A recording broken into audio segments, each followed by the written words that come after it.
ہم میں سے کون یہ نہیں چاہتا ہے کہ اس کی زندگی میں سکون نہ ہو، اس کی زندگی میں اطمینان نہ ہو، اس کی زندگی میں چین نہ ہو؟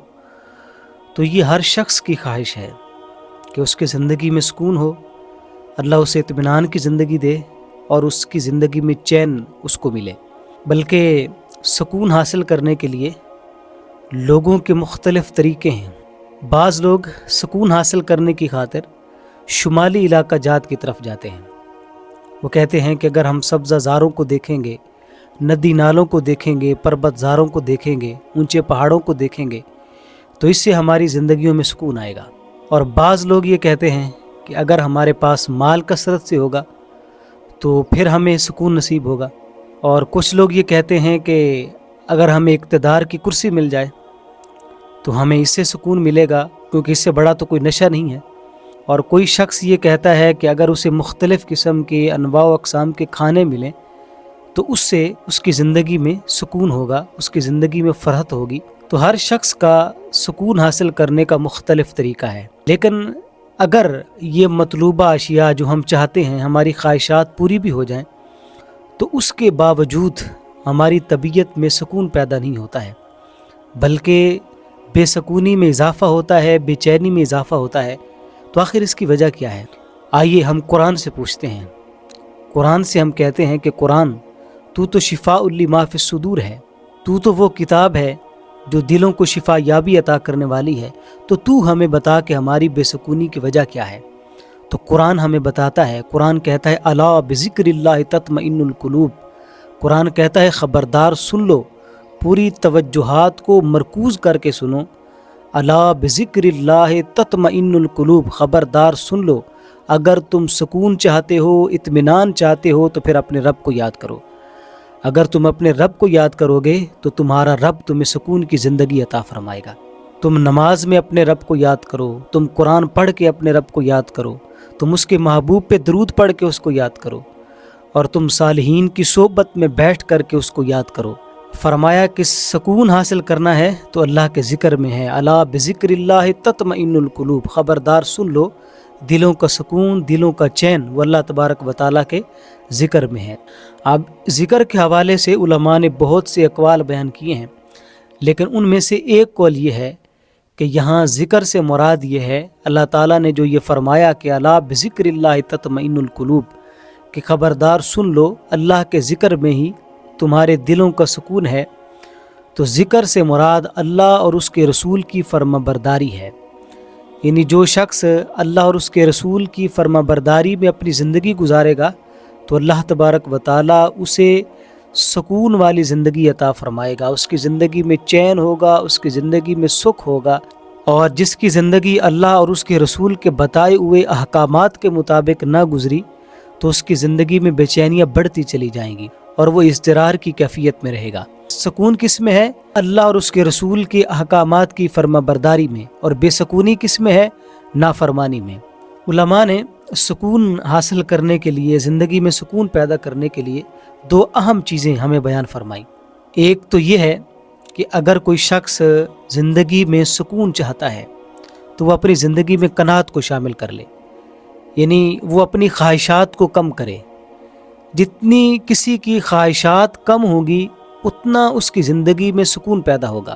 انسان کی خواہش ہے مال کو حاصل کرنا، لیکن اس خواہش میں اتنا اندھا ہو جانا کہ بندہ حلال اور حرام کی تمیز بھی نہ کرے تو اس سے انسان کی زندگی میں بے چینی آئے گی، بے سکونی آئے گی۔ اور ہم تو اپنی ساری زندگی مال مال کرتے گزار دیتے ہیں۔ حضور نے فرمایا، ابن آدم کہتا ہے مالی مالی، میرا مال میرا مال۔ فرمایا اس کا مال تو وہ ہے جو اس نے کھایا اور ضائع کر دیا، جو اس نے پہنا اور بوسیدہ کر دیا، اور فرمایا جو اس نے اللہ کی راہ میں خرچ کر دیا وہ اس کا مال ہے، باقی تو اس کا مال ہے ہی نہیں، باقی تو اس کے وارثوں کا ہے۔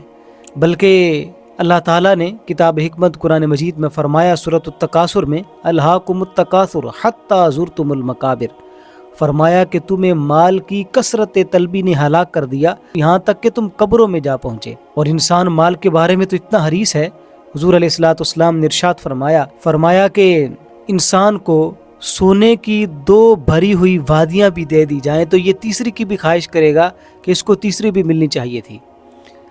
اور فرمایا کہ انسان کے پیٹ کو تو قبر کی مٹی ہی بھر سکتی ہے۔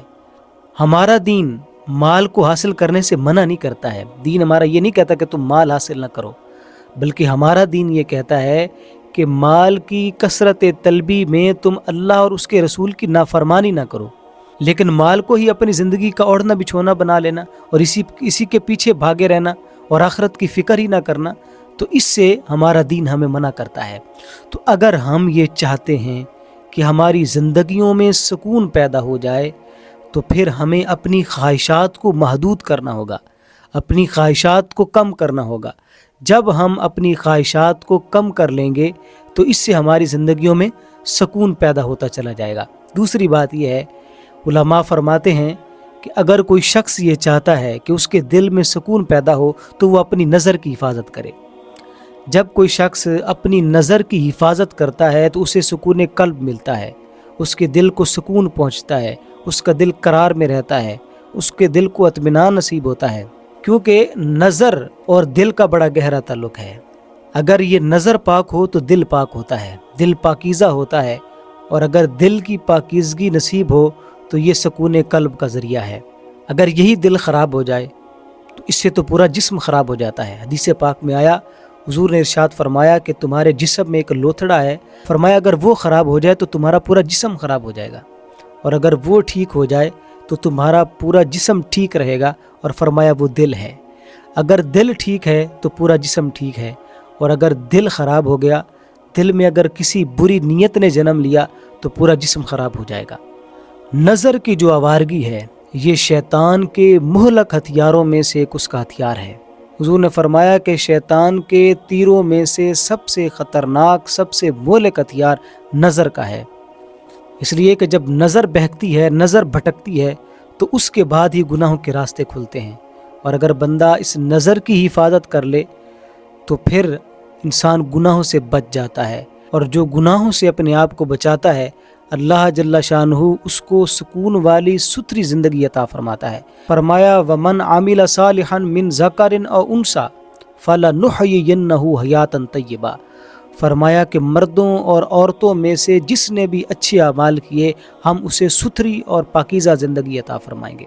تو اگر ہم یہ چاہتے ہیں کہ ہماری زندگیوں میں سکون پیدا ہو، ہماری زندگیوں میں چین پیدا ہو، تو پھر ہمیں اپنی خواہشات کو کم کرنا ہوگا، نظر کی حفاظت کرنی ہوگی، اللہ اور اس کے رسول صلی اللہ تعالیٰ علیہ وسلم کے بتائے ہوئے احکامات کے مطابق اپنی زندگیوں کو گزارنا ہوگا۔ اگر ہم اللہ اور اس کے رسول کے بتائے ہوئے احکامات پر عمل کریں گے تو ہماری زندگیوں میں سکون پیدا ہو جائے گا، اور اگر نہیں کریں گے تو یہ بے چینی بڑھتی چلی جائے گی، یہاں تک کہ ہم قبروں میں جا پہنچیں گے۔ اللہ جل شانہ کی بارگاہ میں دعا ہے کہ اللہ تبارک و تعالی ہم سب کو سکون قلب نصیب فرمائے اور اس کے دین کے مطابق ہمیں اپنی زندگی بسر کرنے کی توفیق نصیب فرمائے۔ اجازت دیجیے، والسلام علیکم ورحمۃ اللہ وبرکاتہ۔